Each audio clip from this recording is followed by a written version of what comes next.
Hello friends, ഏവർക്കും പുതിരിടിയിലേക്ക് നമസ്കാരം. അങ്ങനെ കാത്തിരിപ്പിനൊടുവിൽ ലെവൽ ക്രോസ് എന്ന ചിത്രം റിലീസ് ചെയ്യാൻ പോവുകയാണ്. ഒപ്പം ചിത്രത്തിൻ്റെ ഒഫീഷ്യൽ ട്രെയിലർ എന്നായിരിക്കും റിലീസ് ചെയ്യുക എന്ന് കൺഫേം ആക്കിയിട്ടുണ്ട്.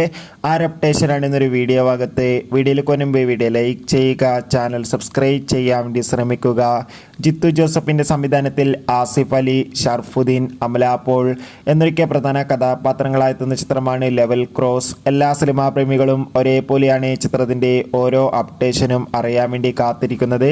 അങ്ങനെ കാത്തിരിപ്പിനൊടുവിൽ ചിത്രം വരുന്ന ജൂലൈ 26 തിയേറ്ററുകളിൽ എത്തുമെന്ന് കൺഫേം ആക്കിയിട്ടുണ്ട്. ഇപ്പോൾ ഇതാ ചിത്രത്തിൻ്റെ ഒഫീഷ്യൽ ട്രെയിലർ ഇന്ന് രാത്രി 7 മണിക്ക് റിലീസ് ചെയ്യുമെന്ന് കൺഫേം ആക്കിയിട്ടുണ്ട്. എന്തായാലും കാത്തിരിക്കാം ലെവൽ ക്രോസ് എന്ന ചിത്രത്തിൻ്റെ റിലീസിനും ഒപ്പം ചിത്രത്തിൻ്റെ ഒഫീഷ്യൽ ട്രെയിലറിനും വേണ്ടി. എത്ര പേരാണ് ചിത്രത്തിൻ്റെ റിലീസിനായി കാത്തിരിക്കുന്നത്? തീർച്ചയായും കമൻറ്റ് ബോക്സിൽ രേഖപ്പെടുത്താൻ വേണ്ടി ശ്രമിക്കുക. ബൈ.